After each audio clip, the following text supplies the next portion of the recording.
$1.000 millones. Eso es lo que Canadá ha invertido en este mundial. Su propio gobierno calcula que solo recuperará 700 millones. Y aún así, antes de invertir un solo dólar, ya había firmado un documento de miles de páginas imponiendo garantías anticipadas. Por supuesto, un marco contractual vinculante e irreversible.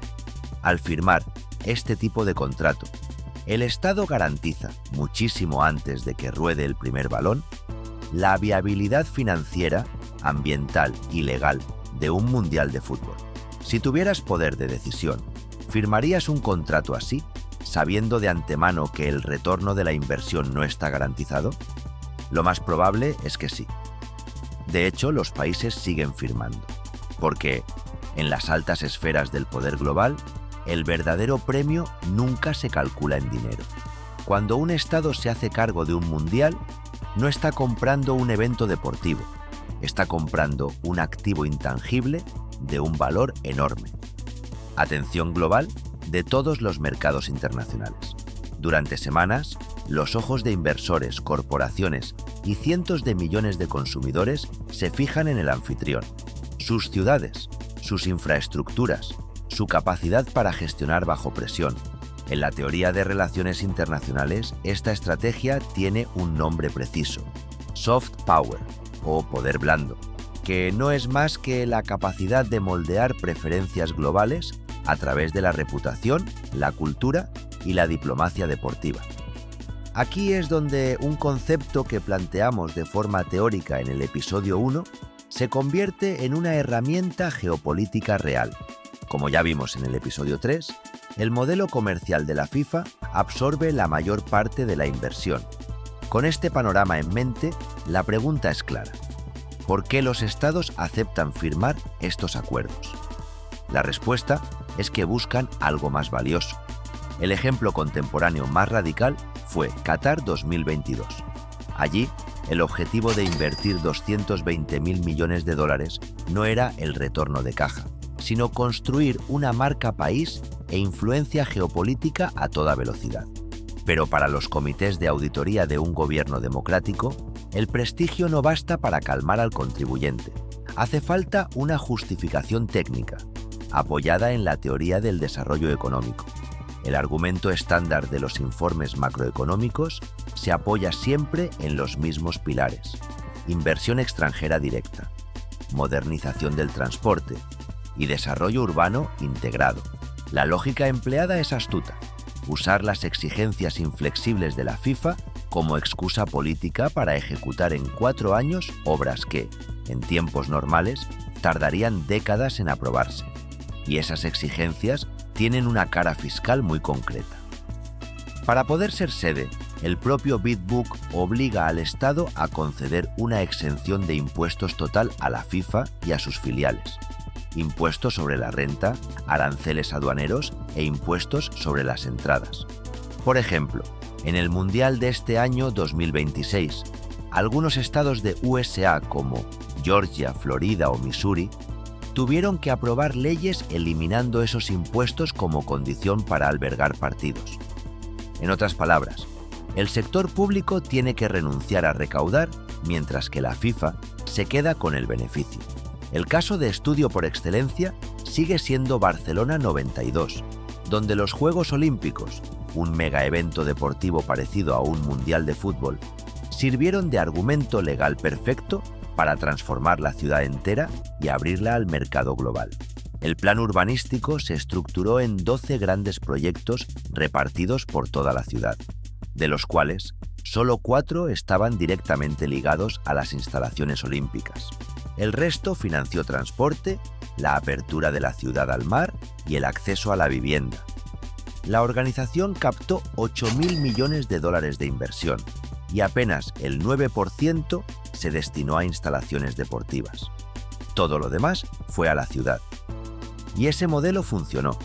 El paro en Barcelona cayó del 18,4% al 9,4% entre los años 1986 y 1992. El aeropuerto pasó de menos de 3 millones de pasajeros al año a 21 millones tras una década. Con los años, El impacto económico total se estimó en 20.000 millones de dólares, pero también tuvo sus sombras. Parte de las instalaciones deportivas, como el estadio de Montjuïc, quedaron infrautilizadas y las promesas de vivienda social no se cumplieron. Aún así, Barcelona 92 funcionó porque el evento se subordinó a un plan urbano que la ciudad ya necesitaba, no al revés.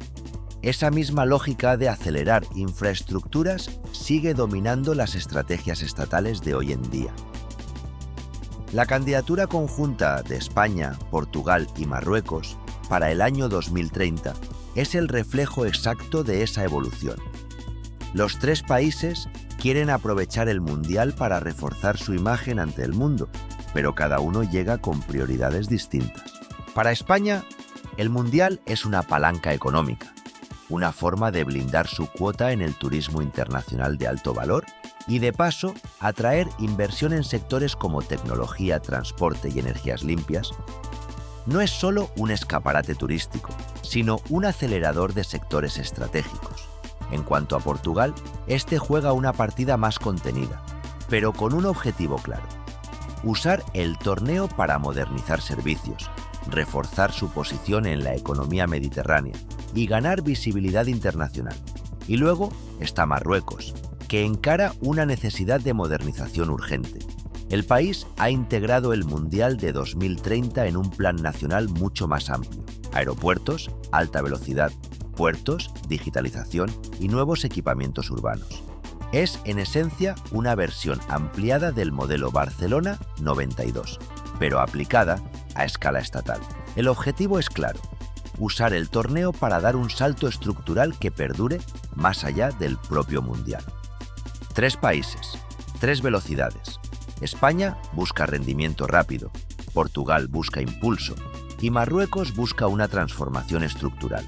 Pese a los informes de las consultoras, hay una pregunta que ningún comité organizador puede esquivar: ¿cuál es el verdadero retorno de la inversión de estos miles de millones de fondos públicos? El propio Mundial 2026 ya ofrece cifras. Canadá ha invertido más de 1.000 millones de dólares en fondos públicos, mientras que la propia FIFA estima un ROI de 700 millones. Una brecha que reconoció el propio organismo presupuestario del gobierno, antes incluso de arrancar el torneo. Medir el impacto económico real de un megaevento es mucho más complicado de lo que parece. Los beneficios a corto plazo, como la ocupación hotelera, la restauración y el consumo en comercio minorista, se pueden medir con relativa facilidad. Pero el coste de oportunidad de inmovilizar capital público en estadios que corren el riesgo de acabar como elefantes blancos, tal y como vimos en el episodio 2, suele pesar mucho más en el balance estatal a largo plazo. En cuanto al Mundial del 2030, ya tiene sus propios números sobre la mesa. Según el Real Decreto que financia la candidatura española, publicado en el Boletín Oficial del Estado, cada euro invertido en la organización generaría 4,28 euros de PIB. En cifras absolutas, una inversión de 1.433 millones de euros que el gobierno estima podría generar 5.120 millones en el PIB español y 82.513 puestos de trabajo equivalentes a tiempo completo. Aunque son cifras oficiales, conviene recordar que proceden del mismo gobierno que impulsa la candidatura. Y la experiencia reciente de Canadá, con una brecha reconocida por su propio organismo presupuestario, demuestra algo importante: las previsiones iniciales casi nunca se cumplen. Marruecos, por su parte, ha puesto en marcha un amplio programa de modernización nacional que prepara el terreno para el Mundial de 2030. Este programa está valorado en más de 15.000 millones de dólares e incluye transporte, aeropuertos, puertos y digitalización, según WeTracker y el ministro de Presupuestos, Fouzi Lekja. Dentro de ese paquete, la parte estrictamente atribuible al Mundial se estima entre 5 y 6.000 millones de dólares, una escala mucho más cercana a la de otros países organizadores. Y ese matiz importa, porque es fácil vender un titular con la cifra más grande posible, pero la pregunta real no es cuánto anuncia cada país, sino cuánto de ese dinero vuelve y en qué plazo. Las auditorías han cambiado el comportamiento del mercado de candidaturas.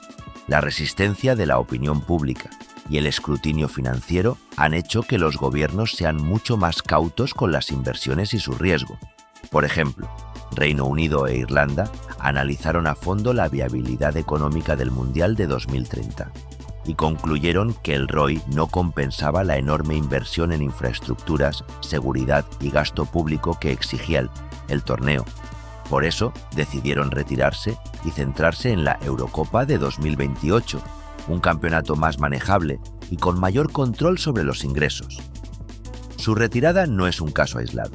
Muchos países empiezan a ver que estos grandes eventos no son realmente rentables. Entonces, si los números de retorno son negativos, ¿por qué los gobiernos siguen presentando candidaturas? Pues porque el Bid Book les obliga a justificar beneficios intangibles que nunca aparecen en las auditorías: prestigio diplomático, capacidad para atraer inversión futura o mejora de la reputación internacional. Son factores que, aunque no compensan económicamente el coste del torneo, para algunos países sí pueden resultar útiles como herramienta de imagen y proyección exterior. ¿Y tú qué opinas?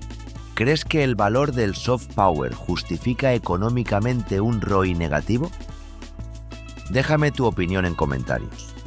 Si este análisis te ha ayudado a entender la ingeniería detrás de las decisiones políticas, dale like y suscríbete para no perderte el último capítulo sobre cómo la expansión del Mundial está creando una burbuja financiera difícil de sostener indefinidamente.